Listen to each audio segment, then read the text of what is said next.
My wife sat at breakfast swiping through dating apps and said she was just keeping her options open. I told her that sounded smart, took the day off, moved every trace of myself to storage, and broke our lease. That night she opened the door to an empty apartment and a single text from me. Kept my options open too. Choose the option without you. Before we dive deeper into this story, I have one small request. Please subscribe, drop a like, comment, and hit that hype button to boost this channel so more people can discover these incredible Reddit stories. My name is Nate, and I found out I had been demoted from husband to placeholder over scrambled eggs and burnt toast. It was a Tuesday, the most boring day of the week, which I guess made it a safe bet for emotional damage. Lena sat across from me in one of my old t-shirts, thumb sliding across her phone, smiling at something that was not me. I thought she was checking emails until the screen tilted just enough for me to see a row of faces and a little blue heart icon. She did not even flinch when I noticed. She said she was just keeping her options open, like she was talking about airline seats or meal plans, not our marriage. I took a sip of coffee that suddenly tasted like it belonged to someone else and said that sounded smart. She laughed, relieved I was not making a scene, and went back to swiping.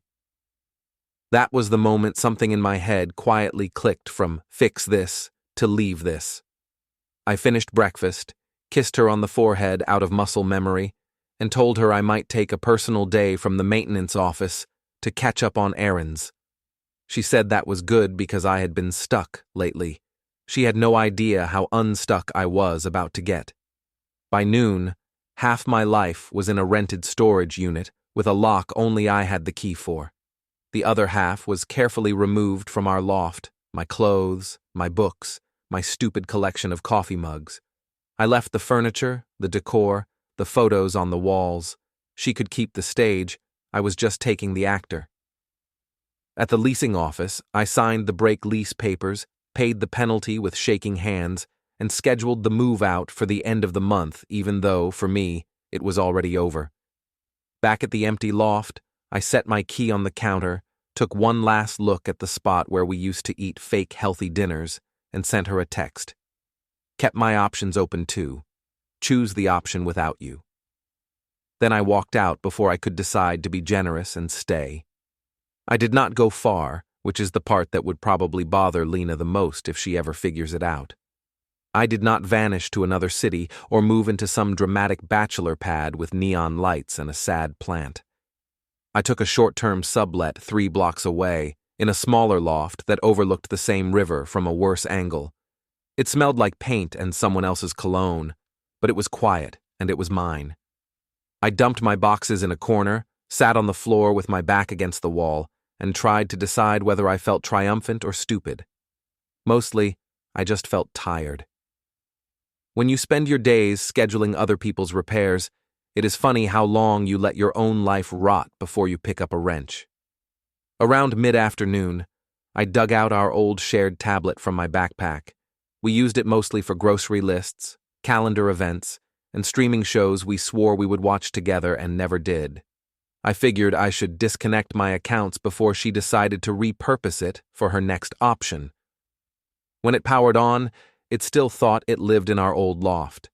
The Wi-Fi failed, then reconnected to a network I had already left behind. Notifications rolled in like nothing had changed. Co-working emails, sale ads, a calendar ping labeled Rooftop Boot Camp with Adrian. The event had a little bar icon next to the gym logo and a tagged location for the rooftop bar Maya sometimes worked at. A second later, the Photos app flashed a cheery message about new memories, and there it was. An auto-uploaded shot of Lena in gym leggings, hair in a high ponytail, taking a mirror selfie in the bar bathroom. In the background, blurred but unmistakable, was Adrian, their building's favorite fitness influencer, doing that fake casual flex he uses for marketing. So she had kept her options open, and at least one of them had arms. I stared at the screen, thumb hovering over the sign-out button, and felt something ugly and sharp slide into place where my patience used to be. Keeping receipts had always been part of my job. Now it was apparently part of my recovery plan. I emailed the photo to myself, then turned off auto-sync. If the tablet wanted to keep living in the fantasy loft with Lena and her options, fine. I would be 3 blocks away with the truth. Maya found me that evening because apparently 3 blocks is not far enough to hide from a neighbor with a good lens and better instincts. She texted asking why our old hallway looked like a divorce yard sale and if I was okay. I told her I had relocated due to option congestion. She replied with a question mark and a bar address, then added, "I'm shooting at the rooftop tonight. Thought you hated that place less than most." I did hate that place less than most. It was where Lena and I used to pretend we were the kind of couple who ordered small plates and argued about wine notes. Now it was where she was scheduled to do lunges with Adrian under string lights, according to the tablet. I walked there just after sunset, hoodie up, hands in pockets like I was trying out for sad guy in the background in someone else's story. The elevator opened straight onto the rooftop. It smelled like citrus cleaner, cheap perfume, and the faint guilt of people who work too late on a Tuesday. Music thumped soft enough that you could still hear laughter, the real metric of who was having a better night than you. I spotted Adrian first. Hard to miss him. Tank top, perfect posture, white smile flashing every time he corrected someone's form. Lena stood near the rail, leggings and sports bra, hair still in that high ponytail from the photo, laughing at something he said. Her phone rested on a nearby table, screen glowing with what was probably another round of options. Maya caught my eye from behind her camera and lifted a brow. She did not need details. She just shifted her angle so I could see without being seen. Watching them through her viewfinder felt like watching a nature documentary about poor choices. At one point, Adrian slid a hand to Lena's lower back, guiding her through the crowd like he owned both the path and the person on it. She did not flinch, did not look around for me, did not act like anyone was missing from this scene. I could have turned and left right there, gone back to my quiet sublet, and let them exist in their little loop of squats and selfies. Instead, I heard my own voice say, "Hey, Adrian," and watched them both turn like someone had unplugged the music. Adrian turned first, because of course he did, all reflex and ego.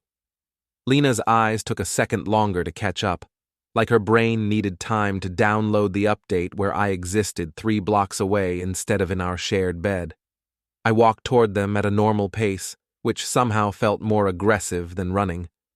Adrian smiled that customer service smile he uses on everyone, stuck out his hand, and said he was glad I could make it out, like this was a community event and not my marriage on display.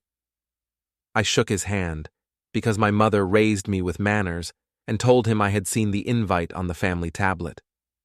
Lena tried to laugh it off and said it was just a workout thing, that she had meant to mention it, as if forgetting to tell your husband you were doing hip thrusts with his neighbor under fairy lights was a common oversight.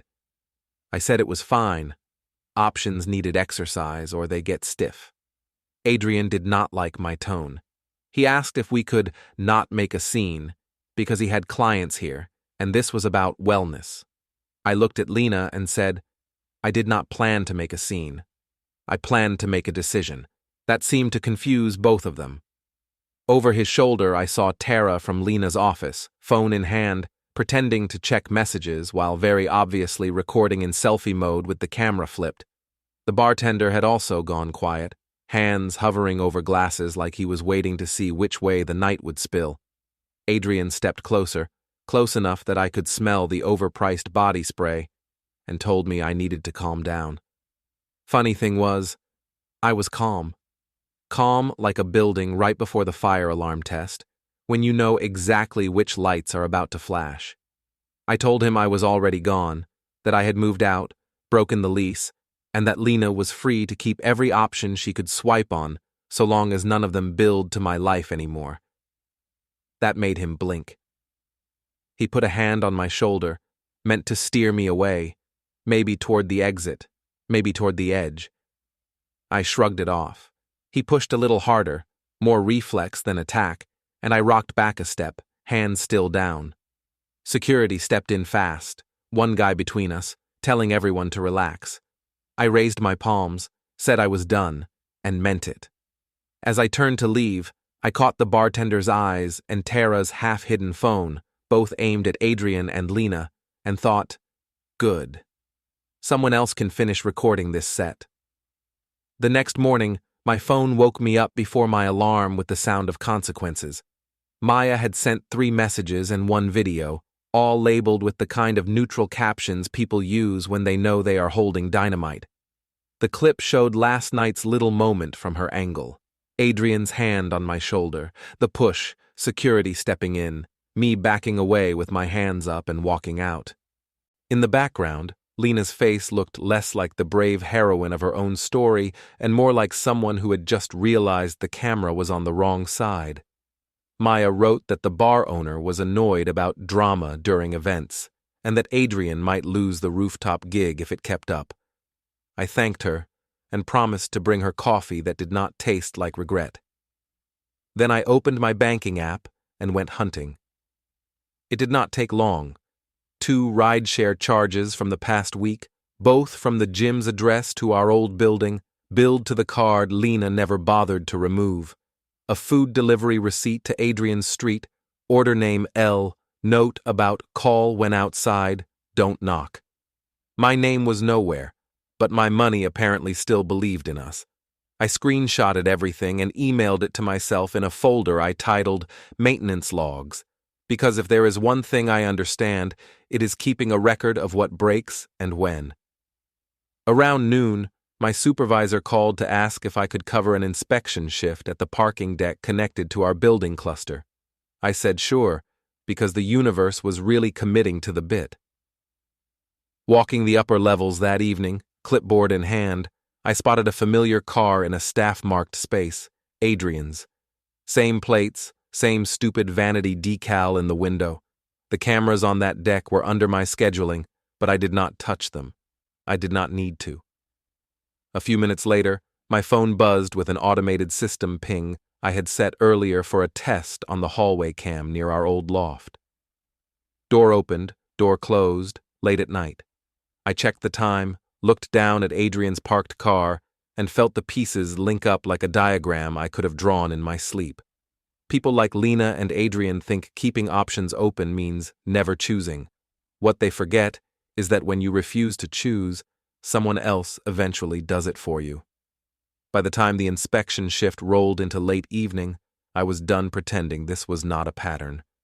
I leaned on the deck railing, watched the river catch bits of city light, and waited. Around 10:30, Adrian appeared in the stairwell doorway, hoodie up, gym bag slung over one shoulder like a commercial for bad decisions. He did not see me at first. He walked toward his car with that loose, cocky stride of a man who thinks the night belongs to him. I stepped off the shadow line and said his name.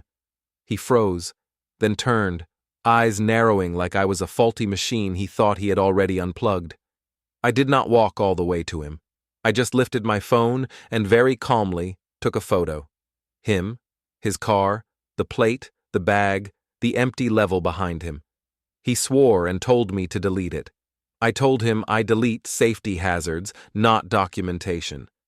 He took a few fast steps toward me, and for a second I thought he might swing. Instead, he yanked his arm free when I sidestepped him, nearly losing his grip on the bag, and bolted for the driver's door. The deck attendant yelled about no speeding. Adrian peeled out anyway. I checked the picture. Clear, sharp, timestamp in the corner. Exactly the kind of thing that looks boring until you stack it with everything else. I sent the photo to my email, dropped it into the maintenance logs folder, and stared at the list of files like it was a patient chart. Doorcam clips, rooftop video, ride receipts, now the deck shot. If this were a broken elevator, I would already have a clear work order and an estimated time of repair. With Lena and Adrian, the only estimate I had was soon. Maya called as I walked home, asked if I was okay, which is code for, do I need to bring snacks and a tripod? I told her I was fine and asked, very casually, how hard it would be to run a little slideshow on her projector sometime. She went quiet for a second, then said she had been waiting for me to ask. Back at the sublet, I spread everything out on my tiny table like evidence in a procedural drama. Dates, times, screenshots, the video of Adrian shoving me, the invoice where my card paid for their late-night meal. I did not add captions or angry arrows. I just numbered each piece. People like Lena love stories where they are the misunderstood lead. I was going to give her one where she could not talk over the pictures. The invite list came together faster than any repair crew I have ever scheduled. A few of my coworkers, a couple of neighbors, Maya obviously, and, because the universe has a sense of humor, Tara. I framed it as farewell drinks before I move closer to work, which was technically true and emotionally loaded enough to attract anyone who likes free wine and light chaos. I did not invite Lena directly. I knew Tara would forward the message with a dramatic caption and that Lena's fear of missing content would do the rest. Maya offered her portable projector and asked if I wanted help designing something with impact. I told her the impact would be in the dates, not the fonts. We picked a night when Adrian had no rooftop event, and when Lena's shared calendar said nothing except a vague plans at the bottom of the day. Perfect. I booked the empty community loft in our building cluster under my name, ordered cheap snacks, and labeled the file on my laptop, maintenance presentation, personal. For the first time since breakfast with the dating apps, I felt something close to calm, not happy, not vindictive, just steady. The kind of calm you get when you know the lights, the sound, and the exit signs will all work exactly as scheduled.